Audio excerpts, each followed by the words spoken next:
سن لیں کہ کوئی اب بندہ اپنی اصل کو زکوٰۃ نہیں دے سکتا اور اپنی فرع کو زکوٰۃ نہیں دے سکتا۔ سب سے پہلا قاعدہ یہ ہے، اصل یہ ہے کہ بیٹا باپ کو زکوٰۃ نہیں دے سکتا کیونکہ اس کی اصل ہے۔ اسی طرح اوپر تک چلے جائیں، دادا کو زکوٰۃ نہیں دے سکتا، پردادا کو زکوٰۃ نہیں دے سکتا۔ فرع یہ ہے کہ باپ بیٹے کو زکوٰۃ نہیں دے سکتا، نیچے تک چلے جائیں، پوتے کو زکوٰۃ نہیں دے سکتا، نواسے کو زکوٰۃ نہیں دے سکتا، بیٹی کو زکوٰۃ نہیں دے سکتا۔ اس کے علاوہ باقی رشتہ داروں کو زکوٰۃ دی جا سکتی ہے۔ اسی طرح بیوی اپنے شوہر کو زکوٰۃ نہیں دے سکتی، شوہر اپنی بیوی کو زکوٰۃ نہیں دے سکتا،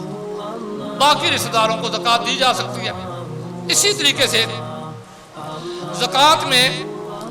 جن جگہوں کو نہیں دی جا سکتی، مسجد میں زکوٰۃ نہیں دی جا سکتی۔ مسجد کی بنیاد یا مسجد کی کوئی چیز زکوٰۃ کے پیسوں سے نہیں اس میں خرچ کیا جا سکتا۔ اسی رفع عامہ کے جو کام ہوتے ہیں، جیسے کسی جگہ پہ سبیل لگا دینا، زکوٰۃ کے پیسوں سے نہیں ہو سکتی کیونکہ مالک آپ کسی کو نہیں بنا رہے۔ اسی طرح مسجد میں نہیں لگ سکتی کیونکہ مالک کسی کو نہیں بنا رہے، مسجد سب کی ملکیت ہوتی ہے۔ اسی طریقے سے باقی اس قسم کے رفع عامہ کے کام کہ جن میں کسی کو مالک نہ بنایا جائے وہاں پہ زکوٰۃ نہیں ہوتی۔ اب جہاں میں اپنی مسجد کے لحاظ سے ایک عام مسئلہ آپ کے گوش گزار کرنا چاہتا ہوں کہ ہمارے بار جو لگے ہوئے ہیں ڈبے جن میں لوگ مسجد کے اور مدرسوں کے پیسے ڈالتے ہیں،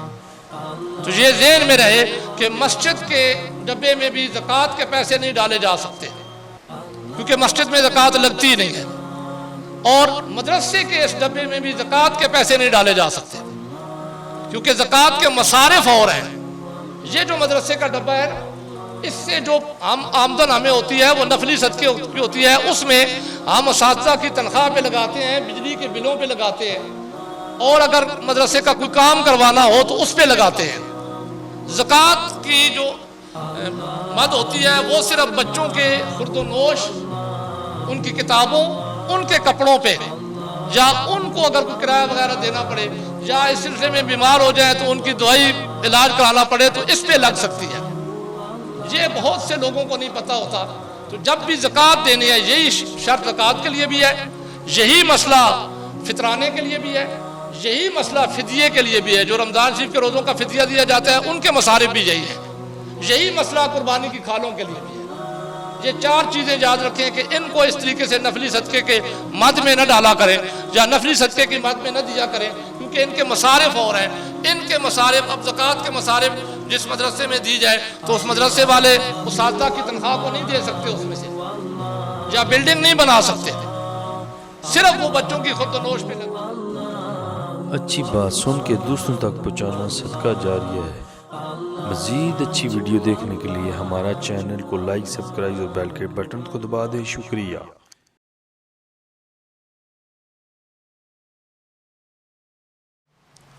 نحمدہ ونصلی ونسلم علی رسولہ الکریم، اما بعد فاعوذ باللہ من الشیطان الرجیم، بسم اللہ الرحمن الرحیم۔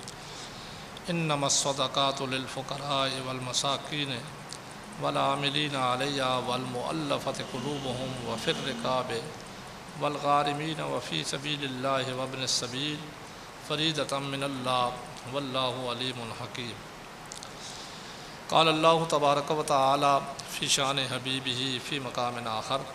ان اللہ وملائکتہ یصلون علی النبی یا ایھا الذین آمنوا صلوا علیہ وسلموا تسلیما۔ اللہم صلی علی سیدنا مولانا محمد وعلی آل سیدنا مولانا محمد وبارک وسلم وصلی علیہ۔ الصلاۃ والسلام علیک یا رسول اللہ وعلی آلک وصحابک یا حبیب اللہ۔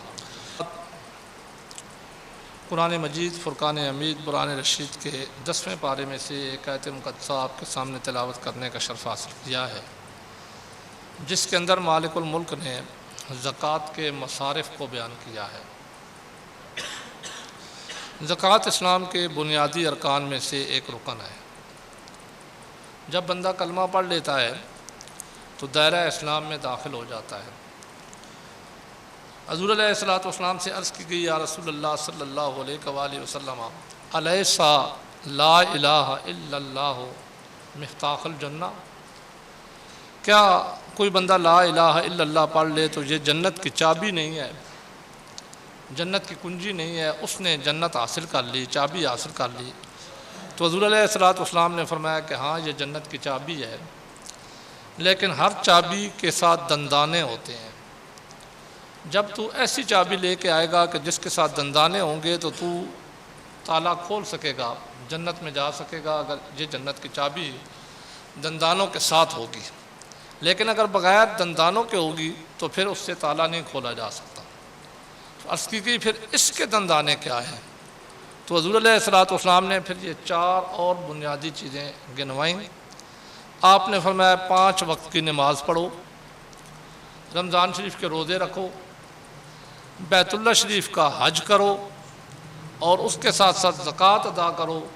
تو تمہیں تمہارا رب جنت میں داخل کر دے گا۔ یعنی یہ 5 دندانے بن گئے کلمہ شہادت کے 4۔ تو ان میں سے اکثر باقیوں کی طرف تو ہماری توجہ رہتی ہے، لیکن یہ زکوٰۃ ایسا بنیادی رکن ہے کہ جس کی طرف ہماری توجہ بہت کم ہوتی ہے، اور بہت سے لوگ اس کے مسائل نہیں جانتے، جس کی وجہ سے وہ اس فعل کی طرف، اس عمل کی طرف توجہ نہیں کر سکتے۔ تو اکثر لوگ چونکہ ہمارے ہاں، اگرچہ میں یہ ایک دن پہلے بھی بیان کر چکا تھا کہ زکوٰۃ کی فرضیت رجب شریف کے مہینے میں ہوئی تھی، رمضان شریف میں نہیں ہوئی تھی، اور ہر بندے کا زکوٰۃ ادا کرنے کا جو وجوب ہوتا ہے وہ اس کے اپنے لحاظ سے ہوتا ہے، رمضان شریف کے لحاظ سے نہیں ہوتا۔ لیکن چونکہ رمضان شریف کی فضیلت کی وجہ سے کہ اس مہینے میں ایک فرض 70 فرضوں کے برابر ہوتا ہے ثواب کے لحاظ سے، تو اس فرض کو بھی ادا کیا جاتا ہے۔ تو آج میں زکوٰۃ کے مصارف کے لحاظ سے تھوڑی سی گفتگو کروں گا، لیکن مصارف کو سمجھنے سے پہلے آپ کو زکوٰۃ کے فرضیت کے بارے میں پتہ ہونا چاہیے کہ زکوٰۃ کس پہ فرض ہوتی ہے۔ تو زکوٰۃ کی فرضیت کے لیے سب سے پہلے یہ بات ذہن میں رکھنی چاہیے کہ وہ کون سا نصاب ہے کہ جس مقدار کو، یا یوں کہے کہ مقدار ہے کہ جس مقدار کو بندہ پہنچے تو اس پہ زکوٰۃ فرض ہو جاتی ہے۔ اس میں تو مال کے لحاظ سے پہلے گفتگو کرنی چاہیے، لیکن چونکہ وقت تھوڑا ہے نا تو میں ساری گفتگو نہیں سمیٹ سکتا۔ اختصار کے ساتھ آپ کو بتاؤں گا کہ وہ مال جن پر ایک خاص مقدار بندے کے پاس آ جائے تو پھر بندے پر اللہ تبارک و تعالیٰ کی طرف سے یہ فرض زکوٰۃ اس پر لازم ہو جاتی ہے اور اسے ادا کرنا ہوتی ہے۔ ان میں سونا چاندی اور ان کے برابر، کسی کے پاس مال تجارت ہے، یا ہمارے زمانے میں اب اس کو کہہ لیں کہ کرنسی ہے اس کی، جو ایک خاص مقدار تک پہنچ جائے تو اس پر اللہ تبارک و تعالیٰ کا یہ فرض زکوٰۃ واجب ہو جاتا ہے، اور پھر بندے کو اس میں سے 40واں حصہ اللہ کے راستے میں دینا پڑتا ہے۔ یہ اللہ تبارک و تعالیٰ کی طرف سے اس بندے پر فرض بن جاتا ہے، اور حدیث کے اندر یہ آتا ہے کہ لا صلاۃ لمن لا زکوٰۃ لہ۔ نماز کی طرف ہماری توجہ بڑی رہتی ہے، 5 وقت ہر روز نماز پڑھنا فرض ہے، بندے پڑھتے بھی ہیں، لیکن جہاں کہیں قرآن مجید میں نماز کا تذکرہ آیا وہیں زکوٰۃ کا بھی ساتھ آیا، اور اللہ تبارک و تعالیٰ کے محبوب نے اس کی فضیلت کو یوں بیان کر دیا کہ حضور علیہ الصلوۃ والسلام نے فرمایا لا صلاۃ لمن لا زکوٰۃ لہ، جو زکوٰۃ نہیں دیتا اس کی نماز ہوتی ہی نہیں ہے۔ یعنی نماز بندہ پڑھتا رہے اور زکوٰۃ نہ دے تو اس کی نماز نہیں ہوتی۔ تو یہ انتہائی بنیادی فرائض میں سے ہے۔ تو اگر خاص مقدار مال کی، تو وہ مال میں آپ کے گوش گزار کر دوں، چاندی، سونا یا مال تجارت جو ایک خاص مقدار کو پہنچ جائے، یا کرنسی جو ایک خاص مقدار کو پہنچ جائے، پھر اس کے ساتھ میں شرائط بیان کروں گا، یا پھر اگر بہائم، مال بہائم کی علیحدہ زکوٰۃ ہوتی ہے۔ وہ یہ ہے کہ اگر کسی کے پاس بکریوں کا نصاب پہنچ جائے تو اسے بکریوں میں سے زکوٰۃ دینا پڑتی ہے، لیکن چونکہ شہروں میں یہ رواج نہیں ہے اس لیے میں اس پر زیادہ گفتگو نہیں کروں گا۔ اسی طریقے سے کسی کے پاس اگر گایوں کا نصاب ہو جائے تو بھینسوں گایاں اکٹھی ہوتی ہیں، اس پر زکوٰۃ ہوتی ہے۔ اسی طریقے سے مال بہائم میں سے پھر زمین کی پیداوار میں زکوٰۃ ہوتی ہے، لیکن اس کو عشر کہا جاتا ہے۔ اگر بارشی پانی کے ساتھ ہے تو پھر 10واں حصہ، اور اگر دوسرے پانی کے ساتھ ہے جو بندہ خرید کے پانی لگاتا ہے نلکے کے ساتھ یا کنویں کے ساتھ، تو اس میں سے 20واں حصہ ہوتا ہے، اس کو بھی زکوٰۃ کہا جاتا ہے، لیکن نام اس کے اور دیے گئے ہیں۔ جو ہمارے یہاں لوگوں کو زیادہ مسائل کی ضرورت ہے وہ اس مال کی ہے جو مال نامی ہو، تو وہ مال ہے سونا چاندی۔ جو شریعت مطہرہ میں نصاب بیان کیا گیا وہ سونے اور چاندی کے لحاظ سے، سونا اور چاندی۔